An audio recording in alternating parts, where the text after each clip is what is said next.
আসসালামু আলাইকুম এভরিওয়ান, কেমন আছেন সবাই? আশা করি সবাই ভালো আছেন।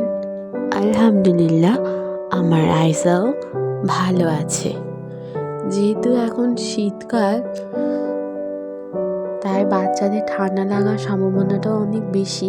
এই জন্য আমি আইজাকে নিয়ে বাইরে যাওয়ার সময় হ্যাট ক্যাপ পরাই। আমার আইজাকে মাশাআল্লাহ এই হ্যাট ক্যাপে অনেক বেশি কিউট লাগছিল। যদিও মাশাআল্লাহ আমার আইজা এমনিতেই অনেক কিউট। এরপর আইজাকে নিয়ে আমি বের হয়ে যাই। বাহিরে যাওয়ার সময় আইজা গাড়িতে বসে তার ফিঙ্গার্স দিয়ে খেলছিল এবং বাইরে সবাইকে দেখছিল কে কী করছে, কারণ আইজার বাইরে যেতে অনেক ভালো লাগে এবং সবাইকে দেখতে, সবার অ্যাক্টিভিটিস দেখতে অনেক বেশি ভালো লাগে। আমি যখন ড্রাইভ করি, আমার আইজা আমার কোলের মধ্যে মাঝে মাঝে বসে সেও ড্রাইভ করে আমার সাথে।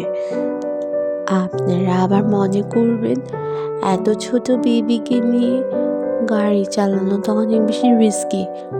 আমি ওকে দিয়ে বাহিরের গাড়ি চালাই না। আমি যখন পার্কিং থেকে গাড়ি বের করি ওই টাইমে ওকে কোলে নিই, ওইটাতে অনেক বেশি খুশি হয়ে যায়। আইজাকে নিয়ে আমি ফার্নিচার দেখতে গিয়েছিলাম। ওখানে যাওয়ার পর তো সে অনেক খুশি হয়ে গিয়েছিল। সে ঘুরে ঘুরে সব ফার্নিচারগুলো দেখছিল এবং একটা ফার্নিচার সে অলরেডি পছন্দ করে ফেলেছিল। সে বলছিল আমি এটাই নেব, এটাই কনফার্ম করো, তাই সে বসেছিল।